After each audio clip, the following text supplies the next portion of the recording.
many of us who are working in the IT industry, we always have a question: what after IT?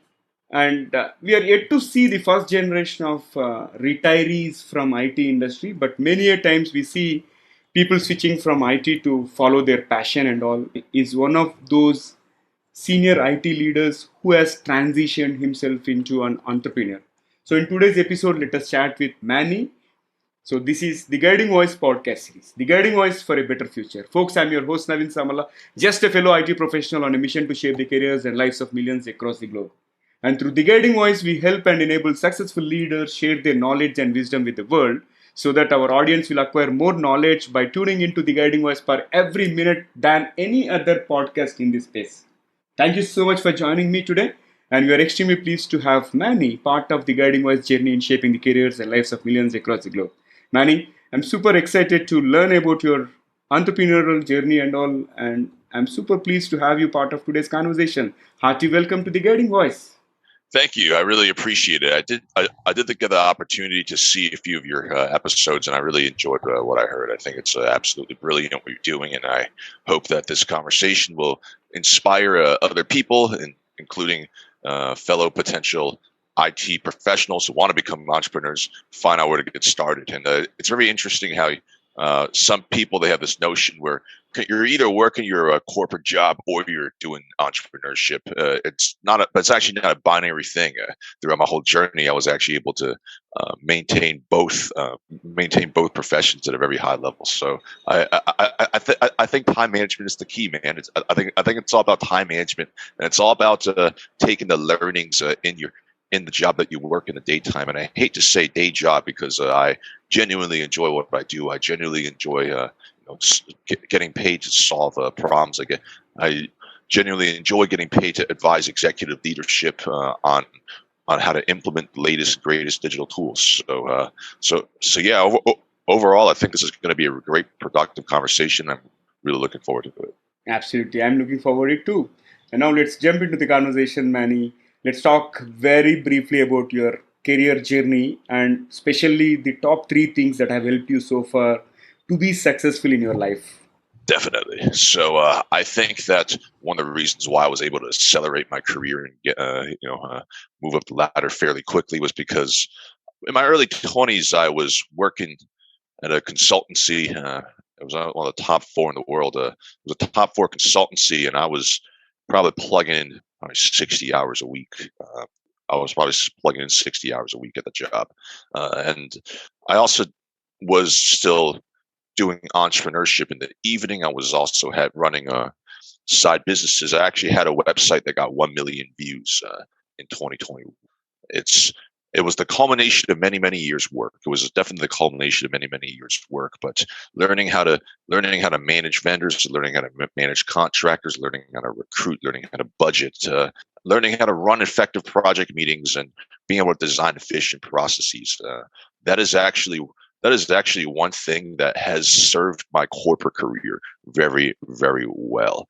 And it's really funny because when I was at the office back in the day, when people still actually went to the office every day. Now now if you go into the office, it's a little bit like a ghost town. It's definitely a little bit like a ghost town. But I go in anyway because I think it's really important to stay plugged in. I think it's really important to stay connected, to your community. But I had a few coworkers listening to me, like running running meetings or running calls, and they would say, "Hey, you're really young. How do you get good at this so quick?" Little did they know I was doing that during the evenings for my side business all along. So I was no longer the young guy. I was a guy who's been seasoned and doing this for a while, and I credit my experience for entrepreneurship. So I think the 3 tips that I would give, is number 1.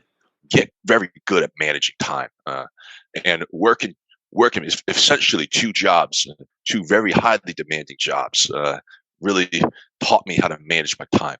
Number 2, work on stuff that you're passionate and identify what you're good at, while trying to address your weaknesses, and while trying to put yourself in places where your weaknesses don't hold you back. So I'll give you an example. Some people are highly introverted. They dislike talking to people. That is always going to be a defining part of them. They can get better at talking to people, but if they're always introverted, if they don't like interacting with people, you then have to ask yourself, what can you, what can you do to make up for your lack of desire to talk to other people?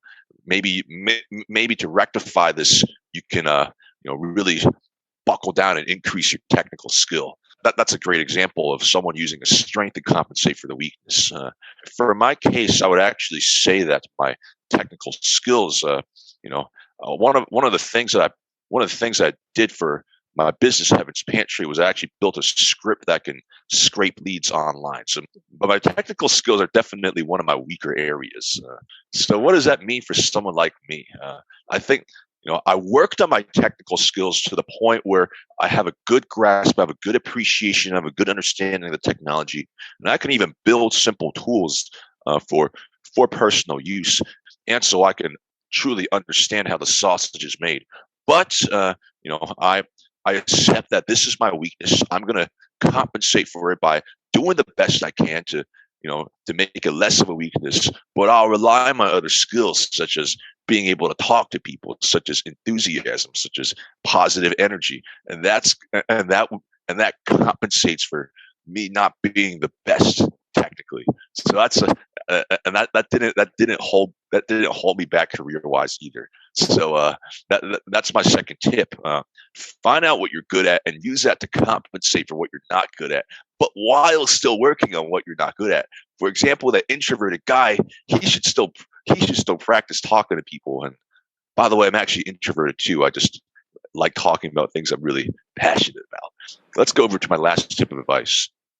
My last tip of advice is you gotta be persistent. You gotta be able to face failure. You gotta be able to look at failure in the face. You have no idea how many interviews I did when I was younger, and I got rejected flat out.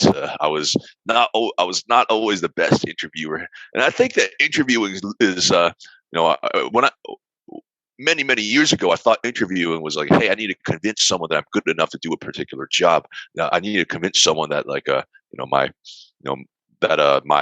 services that my company in my entrepreneurship life has the best services. Now it's more of like, hey, this is me. This is who I am. Here is my skill set. Do you think there's a potential match? If not, let's shake hands. Let's leave it as friends. And I talk to someone new, and maybe we can do business together. And hey, maybe if I talk to someone who we thought there was no potential match, maybe if I talk to them a year later, now they remember me as a very positive, energetic, happy guy. Maybe there might be a mutual fit. And you're always evaluating the other party as well, and you're always seeing how you can help the other party. So I think it's just really learning to not be phased, not be affected by adverse outcomes. That is so important. You gotta have thick skin if you want to make it up the corporate ladder, and you gotta have thick skin if you want to succeed as an entrepreneur. You really do, because you got to learn how. If you can't deal with rejection today, you're going to deal with so much rejection the higher up you go. Manny, I think that's so exciting to see you pursue your entrepreneurial journey while having a day job, right? So can you shed some light around the origins of Heaven's Pantry, your venture? Sure, absolutely. So Heaven's Pantry was actually founded by two of my friends. Back when I was working at consulting, a top 4 firm, they used to work us, probably from 9 o'clock to 11 o'clock, and I had little time to, eat healthy. And one of the perks is that they would give you free coffee. The problem with free coffee is that you would drink it, and then to wake yourself up in the morning, and then during the evenings you drink it, and then now you to power through the rest of the evening, and now you can't go to sleep. The chocolate Excalibur is actually a really beautiful concoction, and the chocolate Excalibur allows you to get a boost of energy without the same crash that caffeine has, and thankfully it allows you to go to sleep at night as well. So I really credit the chocolate Excalibur for keeping me energized during my consulting days and allowing me to go to sleep at night. And I invite everyone to try it out as well. Absolutely. I think, yeah, I feel like having it one day. All right. So, moving on to my next question. What are some toughest lessons that you learned so far as part of your entrepreneurial journey? I think one of the toughest lessons that I've learned so far is not everyone that you talk to is going to be a good customer, and it's nothing that you need to take. It's nothing that you need to take personal. It's just sometimes it's just not a fit at that point of time. And if you call them up a few months from now, maybe they're dissatisfied with one of their current vendors. Then you have the opportunity to solve one of their problems, and I see it as a problem-solving exercise. You're trying to solve something that they need in their business. That's probably one of the biggest things that I learned. Another thing that I learned is just keep going. If you know that you figure out what to do first of all, and then once you figure out what to do, be relentless when executing your plan. And lastly, you gotta be very, very motivated, and you can't be motivated by money. If you're motivated by money, you might as well just stay in your corporate job, keep moving up, and focus on that. Entrepreneurship is a passion of love, and if you don't love what you're doing, you're not going to succeed. Yeah. And you said you worked for top four consulting firm. So, how were you able to take the learnings from the Fortune 500 career into the entrepreneurship in the food industry? That's a great question. So the nice thing about consulting is that you're exposed to the processes of different companies, you're exposed to different industries, and you're trusted to give senior leadership advice on how to do things, how to implement things. So that's definitely that cross-industry exposure, learning different processes, that definitely is really huge. And secondly, I actually got good at automation because I believe in finding the most efficient way to do something, not just blindly working hard. And obviously, I work very hard, but you got to be efficient as well. I learned how to leverage automation to achieve business outcomes during my tenure in that consulting firm, because I learned how to automate my own work so that I can end up working less and being able to study a little bit more. I took those same learnings and I started automating a lot of the work for my entrepreneurial life as well. So one of the biggest use cases that I have for my personal company, I actually have an automation that goes onto the websites and then scrapes potential leads of customers who are qualified customers as well, so that I can call people up who are most likely genuinely interested in the product. That's probably the biggest takeaway, learning how to build that script. Now, let's flip the coin and talk about things that you have to unlearn from the Fortune 500 career to succeed as an entrepreneur. You have to unlearn how in corporate America, to get something done, you have to dot your I's, you got to cross all your T's, and you got to get alignment from multiple different stakeholders. In entrepreneurship, if you have an idea and you think it's good, you go ahead and you get it done, and you track and you assess whether or not you fail or whether you succeeded at that task. So you have in corporate America, you move quick, you move slow, and you plan slow as well. And you fail very slowly. As an entrepreneur, you move quick and you fail fast, and you iterate over and over again until you succeed. And this is so profound. So in the entrepreneurial journey, you move fast and fail fast. I think it makes sense, right, to fail fast and either pivot or persevere kind of thing, so that you can quickly change your navigation and all. That makes absolute sense to me. And this has been a fascinating conversation so far, but let's add some spice to the episode. I'm going to quickly kick off a quick rapid fire. Absolutely. All right. This is my favorite part, actually. The spice is definitely my favorite part. Let's do this. All right. So let me fire the first one. What was your childhood fantasy, Manny? My childhood fantasy was being a successful businessman and and eventually being a C-suite executive. I'm not quite there in my life in the Fortune 500. I know I'll get there eventually if I keep working my way up, if I keep delivering good results. And I think being a businessman, I definitely succeeded in that as well. I definitely had the chance to grow organizations that I personally care a lot about. I was able to build large teams. I was able to create jobs, and I definitely think that me being an entrepreneur during the evening, that's allowed me to achieve my childhood dreams. And being a CEO of a large company, I'll work on that eventually as well. Wonderful. Wish you all the best. And moving to the next one, what is the best piece of advice that you have received so far? The best piece of advice that I have received is be empathetic to the customer, whether it's a stakeholder in the corporation or it's a store that wants to buy energy bars from Heaven's Pantry. And I say this because in corporate America, you want to be known as that guy who provides a solution to people's problems. That is what gains you respect. And ultimately, if you're not satisfied giving people solutions to their problem, you're in the wrong line of work. So that's the biggest piece of advice that someone ever gave me. Be empathetic to other people. Truly listen to their problems and find a way to solve their problems. Awesome. All right, here comes my next one. Can you describe one life-changing incident that changed your perspective? Very briefly. A life-changing incident that really changed my perspective was one of my mentors I actually met while at Starbucks. He was reading a book about cloud engineering, and I decided to strike up a conversation with him because my father works in the industry as well. And then my father's also a cloud engineer, and I talked about it with him, and I was like, "Oh, hey, this is a really interesting book." We became friends really quickly, and he ended up becoming a trusted mentor towards my entire career. So something as simple as a brief conversation can lead to a friendship of many years. Yeah, absolutely. That's fantastic. And moving to my next one, what would you do if you win $1 billion lottery? If I won $1 billion lottery, the first thing that I would do is I would at that point, it's not just about my business anymore. It's about how I can better benefit the overall economy.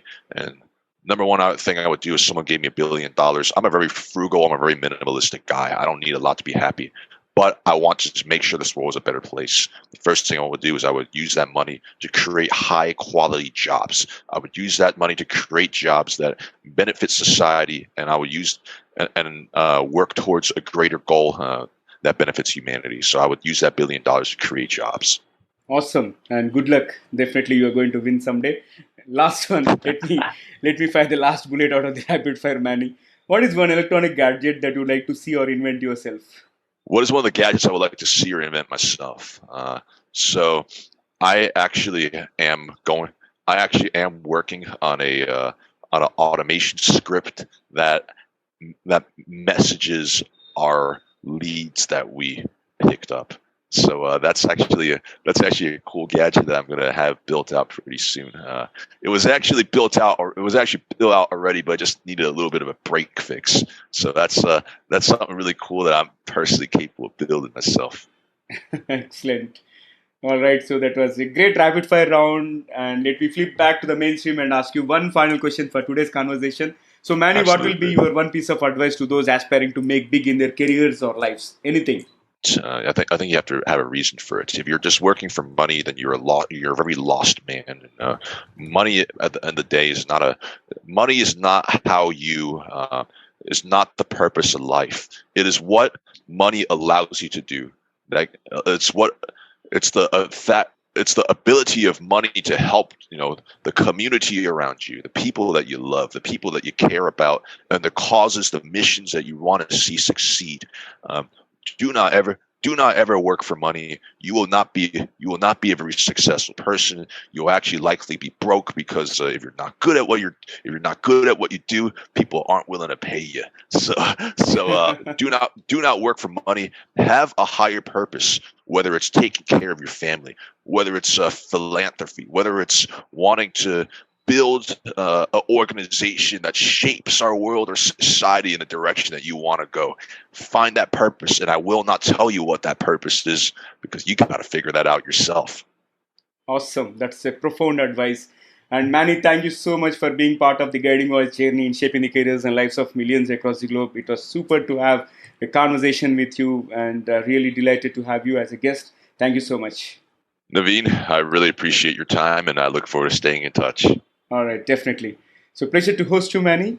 And folks, before we move into the trivia section, here's a small request to you. In case if you haven't subscribed to us, please subscribe from the app where you have tuned in from. Also, if you have loved this conversation and enjoyed the episode, please request you to share with at least 3 of your friends or colleagues who can benefit from the guiding voice. Thank you so much in advance. Now, let's hop into the trivia segment of today's episode.